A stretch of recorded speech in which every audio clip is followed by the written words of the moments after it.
ఘనతయు మన ప్రభువును రక్షకుడైన యేసుక్రీస్తుకు మాత్రమే చెందును కాక. ఆమేన్. క్రీస్తు నేడు పుట్టెను, క్రీస్తు నేడు పుట్టెను. దేవునికి స్తోత్రం. నిజంగా సెమీ క్రిస్మస్ అనుట కంటే మెగా గ్రాండ్ క్రిస్మస్ అంటాం చాలా బాగుంటుందేమో. చాలా ఉజ్జీవముగా, అంటే దేవుని ఐక్యత చిన్నపట్టణ గ్రామంలో చాలా బాగా కనబడింది. స్త్రీలలో కానీ, కమిటీ వారిలో కానీ, యవనస్తుల్లో కానీ. ఇదే క్రీస్తు పుట్టుకకు గొప్ప చిహ్నం. క్రీస్తు పుట్టి లోకానికి ఏం తెచ్చాడు? సమాధానాన్ని తెచ్చాడు. అట్టి సమాధానం ఎల్లకాలం మన కుటుంబాల్లో, మన గృహాల్లో, మన గ్రామాల్లో ఉండును గాక. ఆమేన్. దేవుని వాక్యాన్ని ధ్యానించుకుందాం. యెషయా గ్రంథము 9వ అధ్యాయము. యెషయా గ్రంథము 9వ అధ్యాయము మొదటి నుండి 6 వచనాల వరకు నేను చదువుతాను. దయచేసి మీరు మీ గ్రంథాల్లో చూడండి. యెషయా గ్రంథము 9వ అధ్యాయము మొదటి నుండి 6 వచనం. అయినను వేదన పొందిన దేశము మీద మబ్బు నిలవలేదు. పూర్వకాలమున ఆయన జెబూలూను దేశమును, నఫ్తాలి దేశమును అవమానపరచెను. అంత్యకాలమున ఆయన సముద్ర ప్రాంతమును అనగా యోర్దాను అద్దరిని, అన్యజనుల గలిలయ ప్రదేశమును మహిమ గలదిగా చేయుచున్నాడు. చీకటిలో నడుచుచున్న జనులు గొప్ప వెలుగును చూచుచున్నారు. మరణ ఛాయలు గల దేశ నివాసుల మీద వెలుగు ప్రకాశించును. నీవు జనమును విస్తరింపజేసి ఉన్నావు, వారి సంతోషమును వృద్ధిపరుచుచున్నావు. కోతకాలమున మనుషులు సంతోషించినట్లు, దోపుడు సొమ్ము పంచుకుని వారు సంతోషించినట్లు వారు నీ సన్నిధిని సంతోషించుచున్నారు. మిథ్యాను దినమున జరిగినట్లు వారి బరువు కాడిని నీవు విరిచి ఉన్నావు. వాని మెడను కట్టుకరను, వాని తోలు వాని కొరడాను విరిచి ఉన్నావు. యుద్ధకు సందడి చేయు యోధులందరి జోళ్లను, రక్తములో పొరలింపబడిన వస్త్రములను అగ్నిలో వేయబడి దహింపబడును. ఏలయనగా మనకు శిశువు పుట్టెను, మనకు కుమారుడు అనుగ్రహింపబడెను. ఆయన భుజముల మీద రాజ్యభారం ఉండెను. ఆశ్చర్యకరుడు, ఆలోచనకర్త, బలవంతుడైన దేవుడు, నిత్యుడగు తండ్రి, సమాధానకర్తయగు అధిపతి అని అతనికి పేరు పెట్టబడును. చిన్న ప్రార్థన. ప్రభువా నీకు వందనాలు, స్తోత్రాలు. ఇంతవరకు నీ సన్నిధిలో, నీ సముఖంలో పాటల ద్వారా స్తుతించాం. ఈ సమయంలో చదివిన లేఖన భాగంలో నుండి నీ వాక్యంలో ధ్యానించుకోవచ్చుండగా అల్పుడైన నన్ను మీ సిలువ దాటున మరుగు చేసుకుని వాడుకోనండి. వినువారు కూడా విని విడిచిపెట్టే వారంగా కాక, ఇది మా హృదయాలు స్థిరపరచుకుని దాని ప్రకారం జీవించగలిగే జీవితం నాకు మాకు దయచేయమని యేసుక్రీస్తు పరిశుద్ధ నామములో అడిగి వేడుకుంటున్నాం తండ్రి. ఆమేన్. ఈరోజు నా వాక్యాంశం ఏంటి అంటే the Christmas story according to the Isaiah. యెషయాను అడిగితే క్రిస్మస్ గురించి ఏం చెప్తాడు? క్రీస్తు పుట్టుకల గురించి యెషయాని అడిగితే ఏం చెప్పాడు? వాస్తవానికి ఇప్పటికీ యేసు ప్రభు పుట్టి 2025 సంవత్సరాలు అయ్యాయి. బట్ స్టిల్ ఇప్పటికీ చాలా కాన్స్పిరసీస్. యేసు ప్రభు పుట్టలేదని, యేసు ప్రభు పుట్టినా ఆయన దేవుడు కాదని, యేసు ప్రభు బెత్లెహేములో పుట్టలేదని, లేదంటే యేసు ప్రభు పుట్టిన ఆ మరియ కన్యక కాదని చాలా కాన్స్పిరసీస్. ఆయన పుట్టిన తర్వాత కూడా there is no clarity about the birth of Jesus Christ. క్రీస్తు యొక్క పుట్టుక నిమిత్తమై ఇప్పటికీ సరైన క్లారిటీ లేదు. కానీ యేసు ప్రభు పుట్టక మునుపు 700 సంవత్సరాల క్రితం యెషయాని అడిగితే క్లియర్ ఎక్స్ప్లనేషన్ ఇస్తాడు. అవును, ఇప్పుడున్న తరం ఎటువైపు పోతుందంటే నిజాన్ని విడిచి అబద్ధాన్ని నమ్మేటువంటి తరంగా మారిపోయింది. కానీ అప్పటి తరం 700 సంవత్సరాల క్రితం నిజాన్ని తప్ప అబద్ధాన్ని పరిచయం చేయనటువంటి తరం. అందుకే దేవుని ప్రవక్తల యొక్క ప్రవచనాలు ఎందుకంత బలమైనగా నేటి దినాల్లో ప్రవచింపబడ్డాయి అనంటే వారు లోకానికి నిజాన్ని పరిచయం చేశారు తప్ప అబద్ధాన్ని పరిచయం చేయలేదు. ఫర్ ఎగ్జాంపుల్ నేటి తరంలో చూడండి, తేనె కొంటాకి వెళ్ళండి. తేనె కొంటాకి వెళ్తే అది నిజమైన తేనో అబద్ధమైన తేనో మనుషులు పెట్టే డౌట్లతో అసలు తేనె కొట్టమే మానేశాం కదా. అసలు తేనె బాటలు కొట్టమే మనం, ఎందుకంటే ఆడు అగ్గుపులు పెట్టి వెలిగిస్తాడు, పేపర్లో వెలిగిస్తాడు, నీటితో వెలిగిస్తాడు, ఇన్ని టెస్టులు చేసి అంటాడు ఇది నిజమైంది ఏం కాదంటాడు. ఇది నిజమైందో కాదో తెలియక మనం ఏం చేస్తాం, కొనడమే మానేస్తాం. కానీ యెషయాని అడిగితే 700 సంవత్సరాల క్రితం యేసు ఎలా పుడతాడు, యేసు ఎక్కడ పుడతాడు, యేసు పుట్టినప్పుడు ఏమేమి జరుగుతాయి, ప్రతి విషయాలు 700 సంవత్సరాల క్రితం యెషయా క్లియర్ గా కోట్ చేశాడు. అయితే యెషయా చెప్పిన, నేను చదివిన లేఖన భాగాల్లో మనం చూసినట్లయితే దీన్ని 3 భాగాలుగా మనం విభజిస్తే యెషయా క్రీస్తు పుట్టుక గురించి ఏం చెప్పాడు అనంటే, మొదటి విషయం వాగ్దానము చేయబడిన మెస్సయ్య ఏం తెచ్చాడు లోకానికి చెప్పాడు. మెస్సయ్య మొదటిగా ఏం చెప్పాడు అంటే, వాగ్దానము చేయబడిన ఈ మెస్సయ్య ఈ లోకానికి ఏం తెచ్చాడు. రెండవదిగా వాగ్దానం చేయబడిన ఈ మెస్సయ్య ఎవరు అనేది కూడా చెప్పాడు. మూడవదిగా ఆయన ఎవరి కోసం అనేది కూడా చెప్పాడు. వాగ్దానం చేయబడిన ఈ మెస్సయ్య ఈ లోకానికి ఏం తెచ్చాడో చెప్పాడు. రెండవదిగా ఈ వాగ్దానం చేయబడిన మెస్సయ్య ఎవరు అనేది చెప్పాడు. మూడవదిగా ఈ మెస్సయ్య అసలు ఎవరి కోసం వచ్చాడు అనేది కూడా చాలా క్లియర్ గా చెప్పాడు. చదువుదాం, చూడండి. మొదటి ప్రశ్నకు సమాధానం వెతుకుదాం. వాగ్దానం చేయబడిన ఈ మెస్సయ్య ఏం తెచ్చాడు, ఏం తెచ్చాడు అంటే చూడండి, 9వ అధ్యాయము మొదటి వచనం నేను చదువుతాను. పూర్వకాలమున ఆయన జెబూలూను దేశమును నఫ్తాలి దేశమును అవమానపరిచెను. జెబూలూను దేశమును, అలాగే ఏ దేశం అంట, నఫ్తాలి దేశమును అవమానపరిచెను. ఎవరి జెబూలూను, ఎవరి నఫ్తాలి అనంటే, యాకోబుకి 12 కుమారులు ఉన్నారు కదా. 12 కుమారుల్లో 10వ కుమారుడు జెబూలూను, 6వ కుమారుడు నఫ్తాలి. 12 మంది కుమారుల్లో జెబూలూను 10వ వాడు, నఫ్తాలి 6వ కుమారుడు. ఈ దేశాల గురించి ఎందుకు అవమానపరిచాడు అని దేవుడు చెప్తున్నాడు అంటే, ఆ దినాలలో 700 సంవత్సరాల క్రితం అసూరియన్స్ అంటారు కదా, అసూరియులు తిగ్లత్ పిలెసర్ అనేటువంటి రాజు ఈ 2 జెబూలూను నఫ్తాలి ప్రాంతాల మీదకి యుద్ధానికి వచ్చి వీరిని బహు భయంకరంగా దోచుకుని వెళ్ళిపోయాడు. పురుషులను చంపి వారి స్త్రీలను పట్టుకెళ్ళిపోయాడు, వారి పిల్లలను బానిసలుగా చేసుకున్నాడు. అసూరియులు మొదటిగా దాడి చేసిన ప్రాంతాలు ఏవి అనంటే జెబూలూను, నఫ్తాలి. బహు భయంకరంగా వీరి పరిస్థితి అయిపోయింది. ఎలాగా అనంటే చూడండి, 8వ అధ్యాయము 22వ వచనంలో వారి పరిస్థితి ఎలా అయిపోయిందో అక్కడ క్లియర్ గా ఉంటుంది. చూడండి, భూమి తట్టు తేరి చూడగా బాధలను, అంధకారమును, దుస్సహమైన వేదనయు కలుగును. వారు గాఢాంధకారంలోనికి, ఎక్కడికి, ఎలాగంట, అంధకారంలోనికి, వేదనలోనికి, గాఢాంధకారంలోనికి వెళ్ళిపోయింది. ఏ ప్రాంతాలు? జెబూలూను, నఫ్తాలి అనే ప్రాంతాలు. వేదనకు గురైపోయి, తండ్రి లేక, భర్త లేక, లేదంటే వారు బానిసత్వంలో కూరికిపోయి అన్య దేవతల మధ్య అవమానింపబడుతూ, ఇదేనా మా బ్రతుకు, ఎందుకు మేము బ్రతుకుతున్నాం అనేటువంటి వేదనతో నిండిపోయిన ఈ జెబూలూను, నఫ్తాలి అనే ప్రాంతాలు దేవుడు ఏం తెచ్చాడని తెలుసండి. చూడండి, 2వ వచనం అంటది, చీకటిలో నడుచుచున్న జనులు గొప్ప వెలుగును చూచుచున్నారు. దేవునికి స్తోత్రం. చీకటిలో నడుచుతున్న వీటి బ్రతుకులు, అన్య దేశాలు ఏమైపోయినాయి అంట. చూడండి, యోర్దాను, మొదటి వచనం, యోర్దాను అద్దరిని అన్యజనుల గలిలయ. అన్యజనుల గలిలయ. ఒకప్పుడు జెబూలూను, నఫ్తాలి అని పిలువబడిన ఆ దేశాలు ఇప్పుడు ఎలా మారిందో తెలుసా? గలిలయ ప్రాంతముగా మారింది. ఆ రోజు దోచుకొనబడిన ఈ ప్రజలు ఇప్పుడు ఎలా మారిందో తెలుసా? ఆ రోజున అన్యులు అయిపోయిన ఈ జెబూలూను, నఫ్తాలి అనే ప్రజలు క్రొత్త నిబంధనలో ఎలా మారారంటే చూడండి, లూకా శుభవార్త 4వ అధ్యాయము 31వ వచనం చదవండి. లూకా శుభవార్త 4వ అధ్యాయము 31వ వచనం. అప్పుడు ఆయన గలిలయలో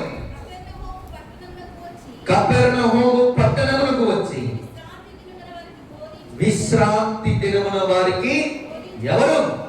నజరేయుడైన యేసు. ఒకప్పుడు శపింపబడిన వీరు, ఒకప్పుడు తృణీకరింపబడిన ఈ ప్రాంతాలు ఇప్పుడు ఏమైపోయాయి తెలుసా?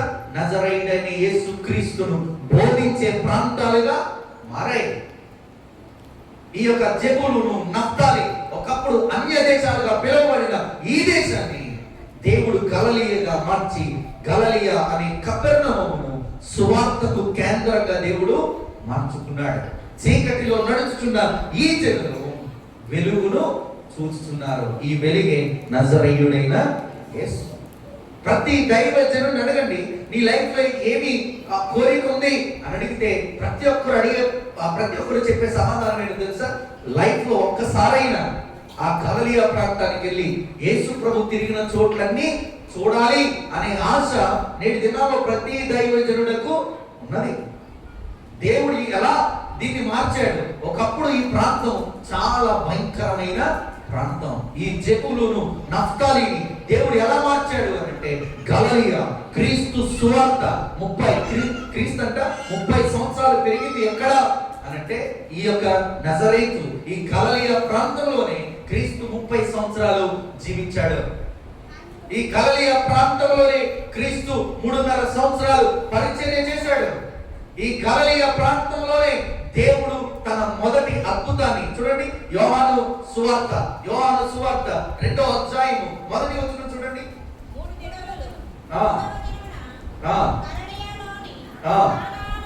గలిలయలోని కానాను ఊరిలో ఒక వివాహము జరిగెను. ఆ వివాహంలో ఎవరున్నారు?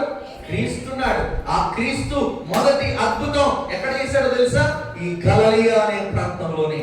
జెబూలూను, నఫ్తాలి ఒకప్పుడు అంధకారంలో, ఒకప్పుడు చీకటిలో, ఒకప్పుడు అగాధములో, గాఢాంధకారంలో ఈ ప్రదేశాలని దేవుడు ఎలా మార్చాడో తెలుసా?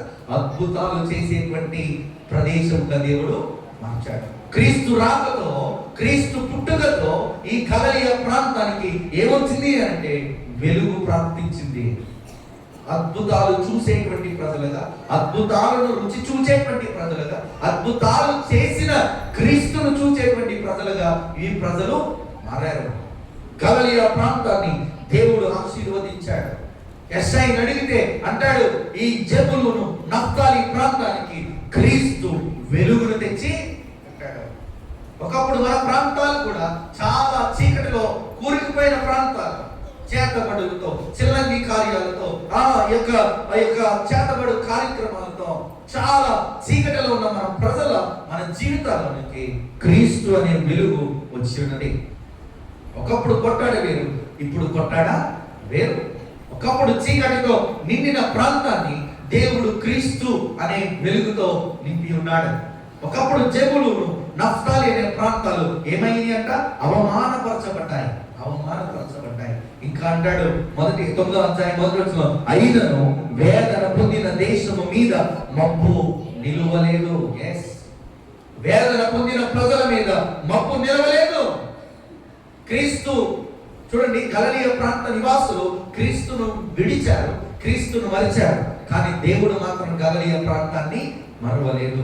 నువ్వు మర్చిపోవచ్చేమో దేవుడిని, నువ్వు నాకు అక్కర్లేదు అని దూరంగా ఉండొచ్చేమో, నాకు ఈ దేవుడు వద్దు అని నువ్వు మర్చిపోవచ్చేమో, కానీ నీ దేవుడు నిన్ను ఎప్పుడు మర్చిపోయేవాడు కాదు. తృణీకరింపబడిన ఈ మనుషులను దేవుడు విడిచిపెట్టలేదు. అశూరియ రాజులు చేతిలో నలగబట్టబడిన ఈ ప్రజలను దేవుడు వదలలేదు.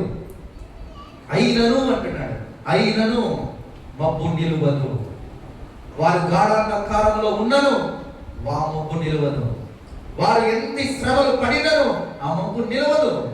ఈరోజు నీ మీదున్న శ్రమ, ఈరోజు నీ మీదున్న కాడి, ఈరోజు నీ మీదున్న అవమానం అయినను నిలువదు అని దేవుడు చెప్తున్నాడు. ఎప్పుడు?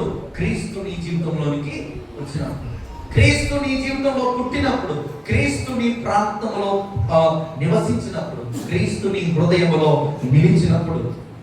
కానీ ఈ దినాల్లో క్రైస్తవులు ఎలా అయిపోయారు అంటే, పేరుకి క్రైస్తవులుగా ఉన్నాం కానీ క్రీస్తుని మన హృదయాల్లో జీవింప చేసుకునే వారంగా లేదు. మనలో చాలా ఎడబాట్లు, చాలా దేవుడు అంటే చాలా చులకనితనాన్ని మనం చూస్తూ ఉన్నాం.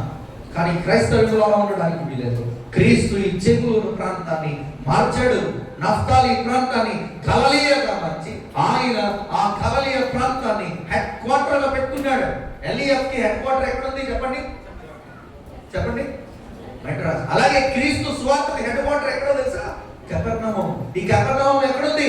గలిలయ ప్రాంతంలో. ఈ గలిలయ ప్రాంతం ఒకప్పుడు అన్య రాజులతో నలగొట్టబడింది. అన్య రాజులతో, వారి దేవతలతో, వారి విగ్రహాలతో నింపబడింది. అంధకారముతో, గాఢాంధకారముతో నింపబడిన ఈ ప్రాంతాన్ని దేవుడు తన సువార్త రాజ్యానికి హెడ్ క్వార్టర్ గా చేసుకున్నాడు. ఈ రోజున నిన్ను కూడా దేవుడు అలా మార్చడానికి ఇష్టపడుతున్నాడు. క్రీస్తు లోకానికి ఏం తెచ్చాడు అంటే మొదటిగా వెలుగును తెచ్చాడు. రెండవదిగా ఏం తెచ్చాడు అంటే చూడండి 9వ అధ్యాయము 3వ వచనం. నీవు జనమును విస్తరింపజేయుచున్నావు, వారి సంతోషమును వృద్ధిపరచుచున్నావు. కోట కాలమున మనుషులు సంతోషించున్నట్లు, దోపుడు సొమ్ము పంచుకుని వారు సంతోషించున్నట్లు వారు నీ సన్నిధిని. చూడండి, ఒకే 3 వచనం, ఒకే వచనంలో సంతోషం సంతోషం సంతోషం అనే మాట ఎన్నిసార్లు కనబడుతుంది అక్కడ? మెలుకున్నవారు చెప్పండి ఎవరన్నా? 4 సార్లు, 4 times. వేదనతో ఉన్న వీరి హృదయాల్లోనికి క్రీస్తు ఏం తెచ్చాడని తెలుసండి? నీవు జనమును విస్తరింపజేయుచున్నావు, వారి సంతోషమును వృద్ధి చేయించున్నావు. అంటే అప్పటి వరకు వారిలో సంతోషం అనేది లేదు. క్రీస్తు ఈ భూమికి ఏం తెచ్చాడు అంటే సంతోషాన్ని తెచ్చాడు. There is a lot of happiness brought by the Lord of Jesus Christ. క్రీస్తు ద్వారా ఈ లోకానికి ఏం తేబడింది? సంతోషం. ఈ సంతోషం ఏ సంతోషం? 25వ తారీఖున కొత్త బట్టలు వేసుకుని హ్యాపీ క్రిస్మస్ అని చెప్పుకునే సంతోషం కాదు. ఈ సంతోషం రక్షణ అనే సంతోషం. God has brought a lot of happiness to the world, joy to the world. అదే అంటాడు లూకా సువార్త 2వ అధ్యాయంలో, లోకమంతటికి జరగబో మహా సంతోషకరమైన సువర్తమానమును దేవుడు ఈ లోకానికి తీసుకొచ్చాడు. ఈ అధ్యాయాన్ని లూకా సువార్త 2వ అధ్యాయాన్ని పక్కన పెట్టుకుని చదవండి. ఇదే అధ్యాయము అక్కడ ఎక్స్ప్లెయిన్ చేయబడుతుంది. ఇదే ఈ యొక్క కాంటెక్స్ట్ లూకా సువార్త 2వ అధ్యాయము 8 నుండి 20 వచనాల వరకు, అలాగే యెషయా గ్రంథము 9వ అధ్యాయము 1 నుండి 7 వచనాల వరకు రెండు పక్కన పెట్టుకుని చదవండి. ఈ రెండు ఒకేలా కనబడతాయి. అక్కడ ప్రవచించిన ప్రవచనం క్రొత్త నిబంధనలో నెరవేరింది. 700 సంవత్సరాల తర్వాత ఎగ్జాక్ట్ రివిలేషన్ మనకు కనబడుతుంది. There is no conspiracies. ఇందులో భేదాలు లేవు, ఇందులో తప్పులు లేవు, ఇందులో ఏది లేదు. యెషయా ఏం చెప్పాడో కరెక్ట్ గా అక్కడ జరుగుతుంది. దేవుడు ఈ గలిలయ ప్రాంతానికి ఏం తెచ్చాడు? సంతోషాన్ని తెచ్చాడు. అదే లూకా శుభవార్త 2వ అధ్యాయము 10వ వచనం మనం చూస్తే ఇక్కడ లోకమంతటికి కలగబోవు మహా సంతోషకరమైన సువర్తమానం. ఏ సువర్తమానం అది? ఇదిగో నేడు లోక రక్షకుడు మన కొరకు పుట్టి ఉన్నాడు, ఈయనే నజరేయుడైన యేసు. మీకు ఒక విషయం తెలుసా? క్రీస్తుని పేరు పెట్టి పిలవాలి అంటే ఏమని పిలుస్తారు తెలుసా? నజరేయుడైన యేసు. ఈ నజరేయుడు ఎవరు అంటే గలిలయ. ఈ గలిలయ ఒకప్పుడు జెబూలూను అనే ప్రాంతం, నఫ్తాలి అనే ప్రాంతం. వీరు అన్యులుగా మారిపోయారు. అన్య జనులైన గలిలయ అనే యెషయా గ్రంథంలో మనం చూస్తాం. వీరు ఒకప్పుడు దుఃఖం చేత, బాధ చేత బాధింపబడిన ఈ ప్రజల్లోనికి దేవుడు ఏం తెచ్చాడు అంటే సంతోషాన్ని తెచ్చాడు. కానీ నేటి దినాల్లో మనకు సంతోషాలు ఉన్నాయా అంటే సంతోషాలు లేవు. రీసెంట్ గా డిఎస్సి ఎగ్జామ్స్ జరిగాయి. చాలా మంది అటెంప్ట్ చేశారు. చాలా దుఃఖం ఏంటో తెలుసా అండి? ఒక్క ఉద్యోగానికి 10,000 మంది ఎగ్జామ్ రాశారంట. ఒక్క ఉద్యోగానికి ఎంతమంది? ఎవరికి ఇస్తారు ఉద్యోగం చెప్పండి? అందులో రికమెండేషన్ క్యాండిడేట్స్ ఉంటారు, అందులో నాలెడ్జ్ పర్సన్స్ ఉంటారు, అందులో హై గ్రేడ్ లో మార్క్స్ కొట్టిన వారు ఉంటారు, అందులో మళ్ళా కేటగిరీస్ ఉంటాయి కదా, క్యాస్ట్ కేటగిరీస్, మళ్ళీ ఎస్సీ ఎస్టీ రికమెండేషన్స్ ఉంటాయి. వీరందరినీ దాటుకుని ఆ ఒక్క ఉద్యోగాన్ని ఎవరికి ఇస్తారు? రిజల్ట్స్ చూస్తే అందరూ క్వాలిఫై అయిపోయారు, అందరూ పాస్ అయిపోయారు. 10,000 మందిలో ఒక్క ఉద్యోగం ఎలా ఇస్తారు? సంతోషం లేదు యవనస్తుల జీవితాల్లో. పాపం చదువుకున్నాడంటూ ఈ భూమిలో ఎవరు లేదు. ప్రతి ఒక్కరు తల్లిదండ్రులు ఏదో ఒకలాగా తిప్పలు పడి కష్టపడి డిగ్రీ దాకా ఏదో ఒకలాగా మెట్టు ఎక్కిస్తున్నారు. కానీ ఎక్కించిన మెట్టులో ప్రతిఫలం ఉంటుందా అంటే ఎంత కష్టపడిన సంతోషం అనేది, ఉద్యోగం కోసం ఎంత కష్టపడుతున్నాడు అంటే సంతోషం లేదు, ఆనందం లేదు.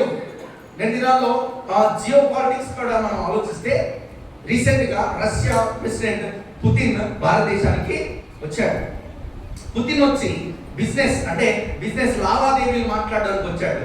లావాదేవీల్లో భారతదేశానికి రష్యాకి బిజినెస్ జరుగుతుంది. ఫర్ ఎగ్జాంపుల్ ఒక 100 కోట్ల బిజినెస్ జరిగితే, చెప్తున్నాను మరి భారతదేశ పరిస్థితి ఎలా ఉంది అనడానికి చెప్తున్నాను. 100 కోట్ల బిజినెస్ భారతదేశానికి రష్యాకి జరుగుతుంటే కేవలం 95 కోట్లు భారతదేశం రష్యా నుండి కొనుక్కుంటుందంట. ఎంత? 95 కోట్లు ఖర్చు చేసి రష్యా నుండి దిగుబడి చేసుకుంటుంది. మరి మన భారతదేశం ఎంత అమ్ముతుంది చెప్పండి? 5 కోట్లు. రష్యా నుండి మనకు వస్తుంది ఎంత? 5 కోట్లు. మనం రష్యాకి పెడుతుంది ఎంత? 95 కోట్లు. చూడండి మన భారతదేశం. ఇప్పటికీ మన భారతదేశం అని అంటే డెవలప్డ్ కంట్రీ అని చెప్పరు, డెవలపింగ్ కంట్రీ అంట. ఏం కంట్రీ? డెవలపింగ్ అని కౌటనే ఉంటుంది అది. ఎందుకో తెలుసా? నేటి దినాల్లో మనుషులు చదువుకోవడం మానేసి, కష్టపడడం మానేసి, జాగ్రత్తగా చదువుకోవడం చదువుకోకుండా, ఆడు మా హీరో బ్యాకర్ చింపాడు, నేను కూడా ఆడు హీరో బ్యాకర్ చింపేయాలి. ఆడు మన మీద ప్యాండీలు చల్లాడు, మనం కూడా ప్యాండీలు చల్లాలి. ఆడు మన యేసు ప్రభువుని తిట్టాడు, మనం కూడా వాడి దేవుడిని ఇంతే. మతాల మధ్య, కులాల మధ్య, వాడి హీరో కోసం మన హీరో కోసం వాడు.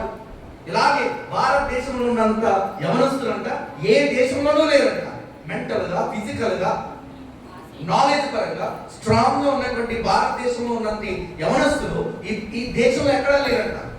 కానీ అయినా మన ఇండియా ఎందుకు డెవలప్ అవ్వట్లేదు తెలుసా? మనం ఇంకా దిగు స్థితిలోనే, ఇంకా కులాల మధ్య, మతాల మధ్య, ఈ గొడవల మధ్య, ఈ హీరోల మధ్య, ఈ సినిమాల మధ్య యవనస్తులు ఇలాగే ఈ ప్రేమలని, దోమలని, చదువుకోవడం మానేసి, నాలెడ్జ్ పెంచుకోవడం మానేసి, ఇష్టం వచ్చినట్లు తల్లిదండ్రులు కష్టపడి పాపం రెక్కలు డొక్కలు చేసుకుని చదువుకుంటే నువ్వేం చేస్తున్నావు? ఆ పార్టీలని, ఈ పార్టీలని, ఆ జలసాలని, ఈ జలసాలని, జాగ్రత్త శాపాన్ని మూటకట్టుకున్నావు. నీ తల్లిదండ్రుల కన్నీటిని నువ్వు మూటకట్టుకున్నావు. జాగ్రత్తగా చదువుకోండి, కష్టపడండి. Let us make our India great. నేను అదే అంటాను, let us make our India great. America president ఈ డొనాల్డ్ ట్రంప్ ఈ యొక్క తన పదవికి ఎక్కినప్పుడు అన్నాడు, లెట్స్ మేక్ అమెరికా గ్రేట్ అన్నాడు. గ్రేట్ చేయడానికి ఎన్ని తిప్పబడాలని వాడకూడదు. మనలో సంతోషం లేదు, ఉద్యోగాలు లేవు, కష్టపడినా పని లేదు. రోజు నా దగ్గరికి కనీసం 2-3 వస్తారు, అయ్యా మీ దగ్గర పని ఉందా, మమ్మల్ని జాయిన్ చేసుకోండి, మీ దగ్గర పని ఉందా. కష్టపడే ఆ శక్తి ఉన్నా ఏం లేదు, సంతోషం లేదు, పని లేదు అని అంటే అర్థమైందో తెలుసా? కుటుంబంలో సంతోషము లేదు, గడవట్లేదు. ఎంత కష్టపడదామని ప్రయత్నించినా నేటి దినాల్లో మన కుటుంబాలు ఏం లేదు తెలుసా? సంతోషం అనేది లేదు. ఈ లేని సంతోషాన్ని ఇవ్వడానికి క్రీస్తు లోకమంతటిలో ఉద్భవించడం జరిగింది. ఒకప్పుడు ఈ జెబెలూను, ఈ నఫ్తాలి ప్రాంతానికి ఈ సంతోషమే కొలువైంది. అన్య దేశమైన అశ్షూర్య రాజు వచ్చి బహు భయంకరంగా వారిని పట్టుకు వెళ్ళిపోయాడు. వారి ఆస్తులు లాగేసుకున్నాడు, వారి బంగారాన్ని లాగేసుకున్నాడు, వారి పిల్లల్ని లాగేసుకున్నాడు, పని లేకుండా చేసి అలా ఎడారిలో వదిలేశాడు. సంతోషం లేక బాధపడుతున్నారు.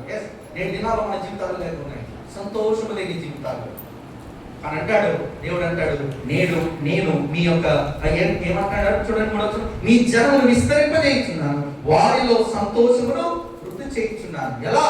ఏ సంతోషం అని అంటే చూడండి, కోతకాలమున మనుషులు సంతోషించినట్లు. ఏ విధంగా అంట చూడండి, మన చెరువు చాలా కష్టపడి 30 కౌంటుకి వచ్చి రొయ్య పట్టుబడి పడుతుంటే మన కళ్ళంట కన్నీళ్ళు కాస్తాయి. అమ్మయ్య, నా కష్టాలన్నీ తీరిపోయినాయి. ఈ సంతోషాన్ని నిర్వహిస్తాను. నీ కోతకాలమును సంతోషించే సంతోషాన్ని ఇస్తాను అంటే నీ కష్టాలను తీరుస్తానంటాడు దేవుడు. నీ కోత కాలం ఇది వరకు నేను ఏర్పించింది, నీ కోత ఇది వరకు నీ చెరువు నిన్ను బాధ పెట్టింది. బట్ ఇప్పటి నుండి క్రీస్తు రాకతో అంటాడు, నీవు కోత కాలం సంతోషించినట్టు నేను చేస్తాను. అంటే నీ చేతి పనిని ఆశీర్వదిస్తాను. Don't worry. ఇంతవరకు మన జీవితాల్లో మంచి రోజులన్నీ పోయాయి అని అనుకున్నాం, కానీ బాధపడుతున్న ప్రియనేసి మా దేవుడు అంటాడు, వాటన్నిటిని మరలా నేను తిరిగి తీసుకొస్తాను, మరలా నేను మీకు ఇస్తాను. పోయిన వాటన్నిటిని మరలా నేను మీకు తిరిగి విస్తరింప చేస్తాను. మిమ్మల్ని ఆశీర్వదిస్తాను. క్రీస్తు ఈ భూమి మీద తీసుకొచ్చింది మొదటిగా ఈ యొక్క ప్రాంతానికి వెలుగైతే, రెండవది ఏం తీసుకొచ్చాడు? సంతోషాన్ని తీసుకొచ్చాడు. మూడవది ఏం తీసుకొచ్చాడు అని అంటే చూడండి, 4వ వచనం, 9వ అధ్యాయము 4వ వచనం, నిత్యానుదినమున జరిగినట్లు వాని బరువు కాడిని నీవు విరగొట్టి ఉన్నావు, వాని మెడను కట్టు కర్రను వారు తోలు వాని కొరడాలను విరిచి ఉన్నావు. ఇక్కడ చూడండి, కాడిని తీసి పక్కన పెట్టాడు అని చెప్పలేదు అక్కడ. మనం ఇదివరకు కాడి మూసేవాళ్ళమే, ఎదరో ఒక బింది వెనకలో ఒక బింది పెట్టుకుని చక్కగా కాడి వేసుకుని నీళ్లు జారేస్తూ ఉండేవారు కదా. ఈ కాడి, అటువంటి కాడి మనుషుల మీద నుండి దేవుడు అంట తొలగించలేదంట. మళ్ళీ పెట్టేస్తారేమో అని భయంతో ఉంటామని చెప్పి దేవుడు తొలగించలేదంట. ఆ కాడిని మధ్యలోనికి ఆయన విరగొట్టాడు. ఆయన ఆ యొక్క కాడిని తొలగించలేదంట, విరగొట్టాడు. మన భుజముల మీద ఉన్న కాడిని దేవుడు విరగొట్టాడు. మన మీద ఉన్న అపనిందను దేవుడు విరగొట్టాడు. మన మీద ఉన్న శోధనను దేవుడు విరగొట్టాడు. మన మీద ఉన్న అనారోగ్యం అనే కాడిని దేవుడు విరగొడతాడు. If you believe in him, ఆయన మీద నమ్మిక ఉంచితే. అక్కడ చూడండి, కీర్తనల గ్రంథము 125వ కీర్తన 3వ వచనం.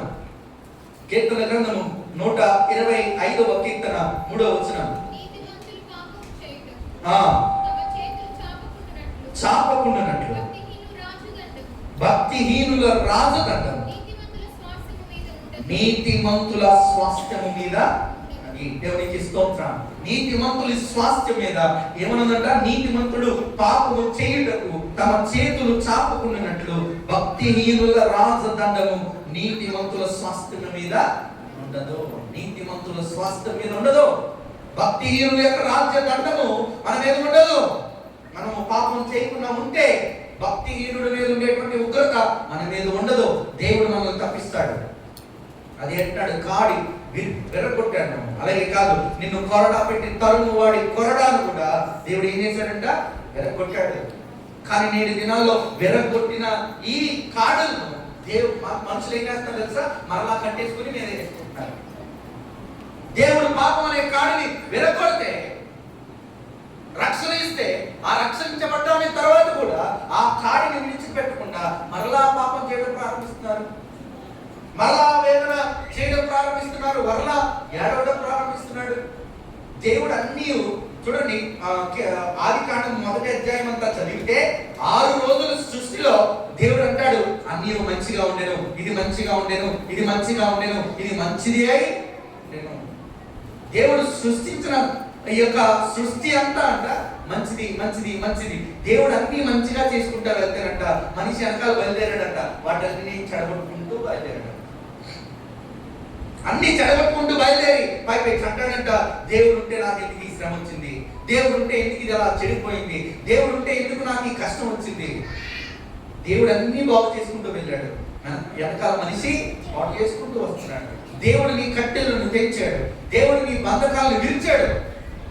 కానీ విరిచిన బంధకాల్లో ఉంటాం, అదే కోపంతో కంటిన్యూ అవుతాం, అదే ద్వేషంతో కంటిన్యూ అవుతాం. మనము దేవునికి దూరంగా ఉంటే ఓకే, పర్లేదు. కానీ ఈ ద్వేషాన్ని మన పిల్లలకి నేర్పిస్తున్నాం. No, that is a strongest sin. అది బహు బలమైన పాపం.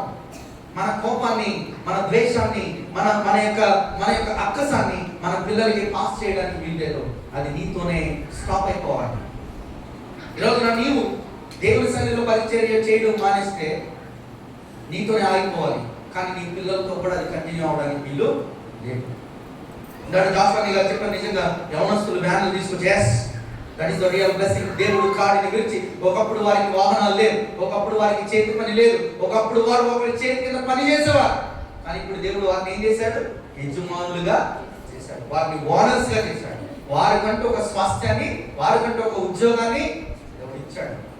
దాన్ని కంటిన్యూ చేయాలి. మనం ఆశీర్వాదాన్ని కంటిన్యూ చేయాలి, మనలో ఉన్న లోపాలని బంద్ చేయాలి. కానీ మనం ఏం చేస్తామంటే లోపాలను కంటిన్యూ చేస్తాం, ఆశీర్వాదాన్ని ఆపేసుకుంటాం. కానీ ఇశ్రాయేలు ప్రజలకి ఈ యొక్క నఫ్తాలి ప్రాంతానికి దేవుడిచ్చిన గొప్ప దీవెన ఏంటి అంటే, క్రీస్తు లోకానికి ఏం తెచ్చాడు అంటే వారి మీద ఉన్న కాడిని విరగొట్టాడు. మొదటిగా దేవుడు వెలుగు తెచ్చాడు, రెండవదిగా సంతోషాన్ని తెచ్చాడు, మూడవదిగా వారి మీద ఉన్న కాడిని విరగొట్టాడు, నాలుగవదిగా ఏం చేశాడంటే చూడండి 5వ వచనం, యుద్ధపు సందడి చేయు యోధులందరి జోలను, రక్తములో పొరలింపబడిన వస్త్రములను అగ్నిలో వేయబడి, అంటే యుద్ధము లేకుండా దేవుడు ఏం చేశాడంట? ప్రతి వాటిని ఆపేశాడు. యుద్ధం చేసే జోళ్లను, యుద్ధం చేయడానికి వెళ్తారు కదా బూట్లు వేసుకుని, ఆ బూట్లు లేకుండా దేవుడు చేశాడు. రక్తముతో తడిసిపోయిన వస్త్రాలు లేకుండా దేవుడు వాటిని ఏం చేశాడు? తగలబెట్టేశాడంటే యుద్ధాలు లేకుండా చేశాడు. క్రీస్తు పుట్టుకప్పుడు యుద్ధాలు లేవు, క్రీస్తు జన్మించినప్పుడు యుద్ధాలు ఆగిపోయాయి. కానీ యుద్ధాలు ఇప్పుడు మొదలైంది. చాలా లేస్తే పాకిస్తాన్ వాడు ఎప్పుడు మన మీద ఉగ్రవాద దాడి చేస్తారో తెలియట్లా. పాకిస్తాన్ వాడు అంట ఎలాగైనా పవర్ తెచ్చుకోవాలని చెప్పి చైనా వాళ్ళ దగ్గర ఈ యొక్క రైఫిల్స్ కొంటున్నాడంట, చైనా వాళ్ళ దగ్గర విమానాలు కొంటున్నాడంట, ఈ యొక్క షర్ట్ అనేటువంటి ఒక ఏరోప్లేన్ కొన్నాడంట. చైనాతో అగ్రిమెంట్ చేసుకుని ఏమంటే ఒక ప్లేన్ కొన్నాడంట ఈ పాకిస్తాన్ వాడు. ఆ ప్లేన్ ఎలాంటిది అంటే రాడార్ లో కనిపించదంట, రాడార్ లో ఆకాశంలో కనిపించదంట. ఆ ప్లేన్ ఆకాశంలోకి వెళ్ళాక మన యొక్క శాటిలైట్ సిగ్నల్స్ కూడా అది అందదంట. అది అసలు ఆకాశంలో ఉన్న విషయం కూడా తెలియదంట. అది అలా వచ్చి అది బాంబేసి వెళ్ళిపోతుందంట. కనీసం మన యొక్క సెక్యూరిటీ ఫోర్స్ అది కనిపెట్టలేదంట. అటువంటి విమానాలు కొట్టినాడు. దేనికి రా ఇవన్నీ కొట్టినాడు అని అంటే భారతదేశం మీద వేయడానికి. అంటే ఏ రోజు వాడు వచ్చి బాంబేసి వెళ్ళిపోతాడో తెలియదు. అందుకే రష్యా నుండి పుతిన్ వచ్చాడు భారతదేశానికి. నేను కూడా మీకు ఒక విమానాన్ని అమ్ముతాను. ఎందుకు ఇవన్నీ చెప్తున్నాను అంటే మనము ఉండే కొద్ది దేవుడిచ్చిన సమాధానం నుండి దూరం అయిపోతున్నాం, దేవుడిచ్చిన ఆనందాల నుండి దూరం అయిపోతున్నాం, దేవుడిచ్చిన సంరక్షణ నుండి మన కుయుక్తితో, మన ద్వేషంతో, మనకున్న అవిధేయతతో దేవుడిచ్చిన బహుమానాలను కావదనుకుంటున్నాం. దేవుడు యుద్ధాలు లేకుండా చేశాడు ఆ దేశాల్లో. గలిలయలో యుద్ధాలు లేవు, గలిలయలో స్వస్థతలు, అద్భుతాలు. అయ్య బాబోయ్, యేసు అనేవాడు ఎవరో వచ్చారంట, పుట్టి వాడికి కంటి చూపు వస్తుందంట. యేసు అనేవాడు ఒకడు వచ్చారంట, ఆయన చనిపోయిన లాజరును తిరిగి లేపాడంట. కానీ ఒకప్పుడు ఈ ప్రాంతాల్లో దెబ్బలాట్లు ఎలా ఉండేది సార్? వారు వచ్చి మన భార్య పిల్లలను పట్టుకెళ్ళిపోయారంట. అయ్యో అని ఏడ్చే వీరికి ఈ గలిలయ ప్రాంతంలో ఇప్పుడు గుడ్డివాడు స్వస్థత నొందుట చూస్తున్నారు. యుద్ధాలు లేని జీవితాలుగా వీరి జీవితాలని దేవుడు మార్చాడు. దేవుడు ఏం తెచ్చాడు అంటే సమాధానాన్ని తెచ్చాడు. దేవుడు ఏం తెచ్చాడు? సమాధానాన్ని తెచ్చాడు. యుద్ధాలు లేకుండా దేవుడు చేశాడు. అదే చూడండి, మొదటి పేతురు రాసిన పత్రిక 5వ అధ్యాయము 8వ వచనం మనం చూస్తే,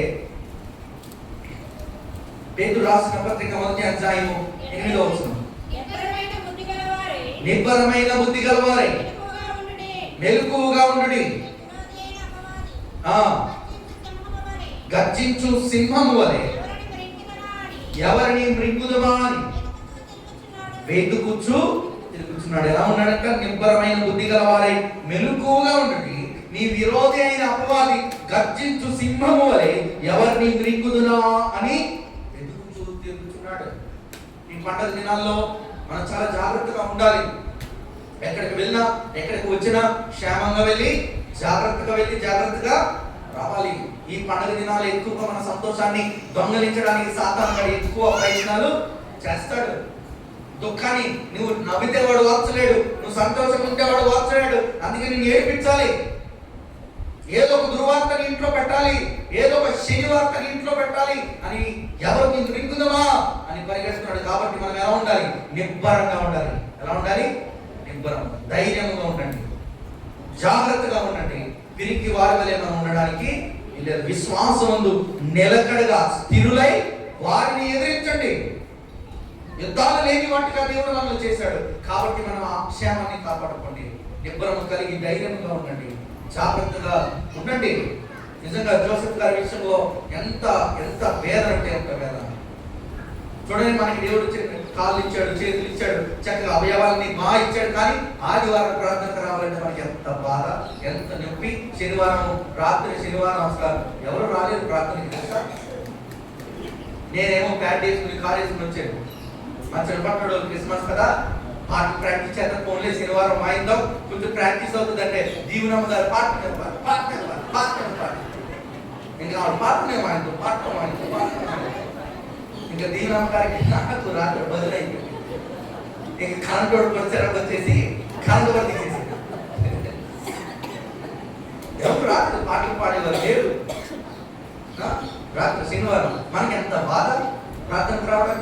ఇంకా దీవెనమ్మ గారు నేనే ఇంకా రాత్ర ఇంకా ఆవిడ పాడటం నేను వాయించు మా సొమ్ము అంటే ఎందుకనే శనివారం ప్యాంటు నేను రేపు పొద్దున్న తెత్తాలి లేదురా నాన్న, శనివారం పాటలు పాడేవాళ్ళు వస్తున్నారు, డ్రమ్ము వాయిస్తుంటే బాగోట్లేదు అని ఏదో ఒకలాగా నాన్నగారిని బతున్నాడు. కారు వేసుకెళ్తాడు, ప్యాంటు వేసుకుంది. ఎందుకు రా కారు బండి వేసుకెళ్తామని డాడీ కడదాం డాడీ పాడతారు అంటే ఎవరు లేదు. కానీ ఆయనకి అవయవాలు సరిగ్గా లేవు, ఆయన సరిగ్గా బస్సు కూడా ఎక్కలేదు, సరిగ్గా ఆటో కూడా ఎక్కలేదు. ఈ రోజున గుంటూరులో ఉంటే సాయంత్రం ఎక్కడో ఉంటారో ఆయన కూడా తెలియదు. ఎలా ప్రయాణిస్తారో తెలుసా? కారు కానీ బండి కానీ ఆయనకి ఏమీ లేదు. బస్సు ఎక్కుతాడు, బస్సులో దిగుతాడు, ఆయన ఫోన్ చేస్తారు, వచ్చి ఆయన్ని అవయవాలు ఏమి సరిపోయిన ఆయన మాత్రం దేవుడి కోసం పనిచేస్తాడు. అవయవాలు ఇచ్చిన మనం మాత్రం చక్కగా ఇక్కడ ప్రార్థన జరిగితే ఇంట్లో శుభ్రంగా ఎలా అవుతుంది నాకు అర్థం కావట్లేదు. ప్రార్థన పోగొట్టుకుంటాము, కానీ ఒకరు ఆ ప్రార్థన కోసం వారి ప్రాణాలనే మనం ప్రార్థన పోగొట్టుకోవడానికి ఇష్టపడుతున్నాం. ఆ ప్రార్థన కోసం ప్రాణాలు పోగొట్టుకున్నాడు జోసెఫ్ అనే దైవజనుడు. ఒక మీటింగ్కి వెళ్ళి అస్వస్థతగా ఉన్నాడు, అలాగే వాక్యం చెప్పారు, అలాగే ఉన్నాడు. దేవుడి కోసం వారి ప్రాణాలను పరంగా పెట్టి దేవుని సేవ చేస్తుంటే నువ్వు ప్రార్థన పోగొట్టుకున్నావు. అందుకే నీ ఇంట్లో సాతాను పొంచి ఉన్నాడు. ఎవరిని మృంగుదమా అని తేరి చూసి నేను మృంగేస్తున్నాడు. అందుకే పండుగ దినాలు మీరు చాలా జాగ్రత్తగా ఉండండి. ఏవి వాటి వైపు మీరు వెళ్ళకండి. మీ సంతోషాన్ని దొంగలించాలని సాతాను గారు చాలా ప్రయత్నిస్తూ ఉంటాడు. ఆ సాతాను యొక్క యొక్క తలను చెదకొట్టడానికి క్రీస్తు భూమి మీదకి వచ్చాడు. క్రీస్తు శిలువ మరణంలో ఏమి చెదకొట్టబడింది? సాతాను యొక్క తల చెదకొట్టబడింది. ఇప్పుడు సాతాను గడికి ఏముంది? తోక మాత్రమే ఉంది. అదే ఒక్క తోకతో ఎంతమందిని భయపెడుతున్నాడంటే, ఎంతమందిని మృంగుతున్నాడంటే లెక్క పద లేదు. కాబట్టి మనం జాగ్రత్తగా ఉండాలి. క్రీస్తు భూమి మీదకి ఏం తెచ్చాడు? వెలుగు తెచ్చాడు, సంతోషాన్ని తెచ్చాడు. మూడవదిగా కాడిని విరగొట్టాడు. నాలుగవదిగా ఏం తెచ్చాడు? సమాధానాన్ని తెచ్చాడు. అయితే ఇన్ని తెచ్చిన క్రీస్తు అసలు ఎవరు? Who is? ఇన్ని తేవడానికి ఎవరు అంటే ఒకే వచనంలో తెగొట్టేశారు. చూడండి, యేసాయా చూడండి 9వ అధ్యాయం 6వ వచనం. ఏలయనగా మనకు ఒక శిశువు పుట్టెను, మనకు కుమారుడు అనుగ్రహింపబడెను, రాజ్యభారం ఉండెను, ఆశ్చర్యకరుడు, ఆలోచనకర్త, నిత్యుడగు ఆలోచనకర్త, బలవంతుడైన దేవుడు, నిత్యుడగు తండ్రి, సమాధానకర్తయగు అధిపతి. ఎన్ని పేర్లు అంటే ఆయనకి? 4 పేర్లు. వాస్తవానికి మనం 5 అనుకుంటాం, కానీ ఇంగ్లీష్ బైబిల్లో మనం చూస్తే వండర్ఫుల్ కౌన్సిలర్ అంటారు. ఆశ్చర్యకరుడైన ఆలోచనకర్త. ఆయన ఎటువంటి వాడంటే ఆశ్చర్యకరమైన ఆలోచనకర్త. యేసు ప్రభు ఈ భూమి మీద బ్రతికిన 33.5 సంవత్సరాల్లో ఏ ఒక్కసారి కూడా ఆయన ఎవరిని సలహా అనేది అడగలేదంట. తెలుసా? ఆయన 3.5 సంవత్సరాల పరిచర్యలో ఏ రోజు ఒక్కసారి కూడా ఒకరిని సలహా అడిగినట్టు మనం బైబిల్లో చూడం. ఎందుకు అనంటే ఆశ్చర్యకరమైన ఆలోచనకర్త. He is a wonderful councillor. క్రీస్తు ఆశ్చర్యకరమైన ఆలోచనకర్త, ఆశ్చర్యకరుడు. ఆయన ఆశ్చర్యకరుడు, ఆయన పేరే ఆశ్చర్యం. నీవు నమ్ముకున్న దేవుడు ఎవరు అనంటే యేసు అని చెప్పండి. నేను నమ్ముకున్న దేవుడు ఆశ్చర్యకరుడు. ఆయన పేరు ఆశ్చర్యకరుడు. నేటి దినంలో చాలా మనము రాంగ్ డాక్టరీస్ చూస్తూ ఉంటాం. ఒక ఆయన అంటాడు పెళ్ళికేసుకుని, నీ యేసు ప్రభు తెలుగులో ఏస్ అంట, లేదంటే ఇంగ్లీష్ లో జీజస్ అంట, హిందీలో ఈస్ అంట, పీస్ అంట, అసలు మీ దేవుడికి సరైన పేరు లేదు అంటా ఉంటున్నారు. కానీ హెబ్రీ భాషలో దేవుడికి చాలా విలువిస్తారు. పేరు ఏమి రిఫ్లెక్ట్ చేస్తుంది అంటే వారి యొక్క క్యారెక్టర్ ని రిఫ్లెక్ట్ చేస్తుంది. వాస్తవానికి హెబ్రూలో యేసు అంటానికి యేషువా అని ఉంటుంది. అదే తెలుగులో ట్రాన్స్లేట్ చేస్తే యేసు అని వచ్చింది. అదే అరామిక్ లో ట్రాన్స్లేట్ చేస్తే ఈషు అంటారు. ఇంకా గ్రీక్ లో చూస్తే ఈసెస్ అంటారు. ఇంకా మనం పోర్చుగీస్ లో జీజస్ అంటారు, లాటిన్ లో ఈసూస్ అంటారు, అరబిక్ లో ఈషా అంటారు. ఎందుకు యేసు ప్రభు యేసు అనే పేరుని ఇన్ని విధాలుగా ట్రాన్స్లేట్ చేశారంటే, ఈ యేషువా అనే అర్థానికి పేరుకి అర్థం ఏంటో తెలుసా? The lord is salvation. దేవుడి రక్షణ. యేసు అనే పేరుకి లార్డ్ ఈజ్ సాల్వేషన్. ఈ అర్థం మారకూడదని చెప్పి తెలుగులో ఈ అర్థం ఇచ్చే మాట యేసు అనంటే లార్డ్ ఈజ్ సాల్వేషన్. హిందీలో ఈసు ఈసు అని అంటే గాడ్ ఈజ్ సాల్వేషన్. పేరు మారింది కానీ దాని అర్థం మారలా. ఎస్, ఎందుకు అనేక పదాల్లో దేవుని పేరు మారింది అని అంటే పేరు మారిన అర్థం మాత్రం మారకూడదు. మన దేవుడు ఆశ్చర్యకరుడు, ఆయన చాలా ఆశ్చర్యకరుడు. యేసు క్రీస్తు గురించి ఆలోచిస్తే ఆయన పుట్టికే ఒక ఆశ్చర్యం.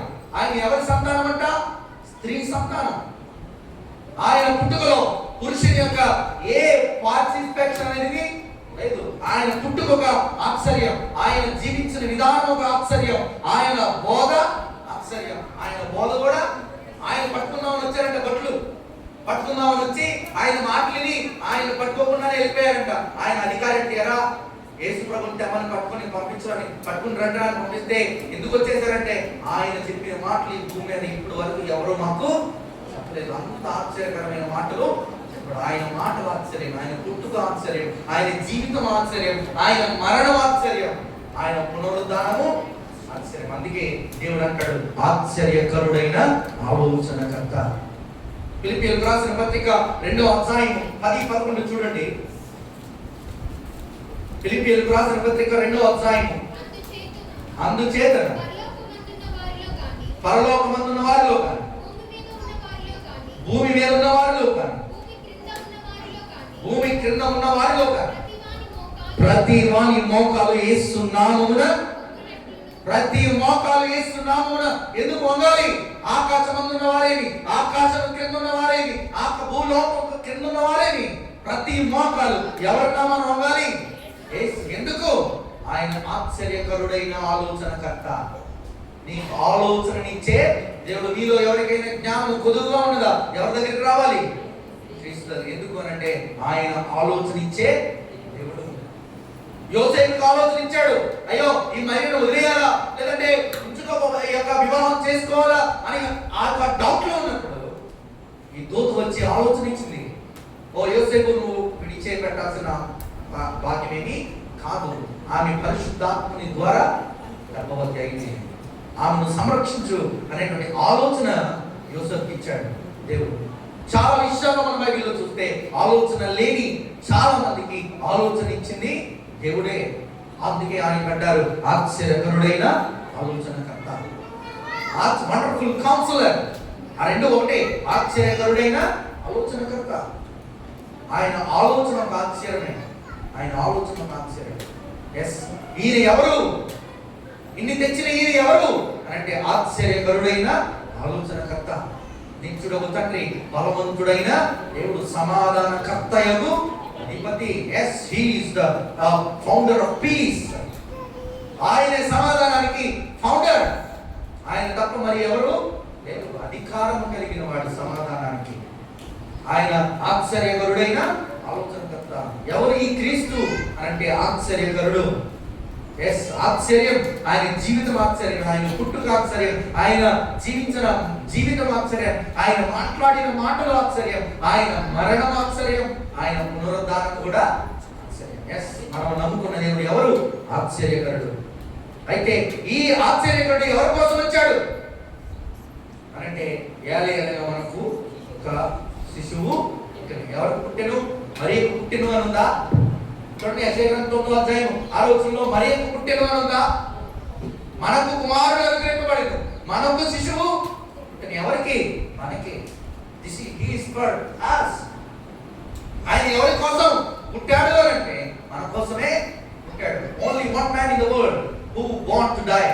ఓన్లీ ఒకే ఒక్క మనిషి ఈ భూమి మీద పుట్టింది. దేనికి అంటే చనిపోవడం కోసం. చనిపోవడం కోసం పుట్టిన వ్యక్తి ఎవరన్నా ఉన్నారు అంటే నజరేయుడైన యేసు. కానీ మనం ఐసీయూలో పడుకున్న డాక్టర్ బతికించండి.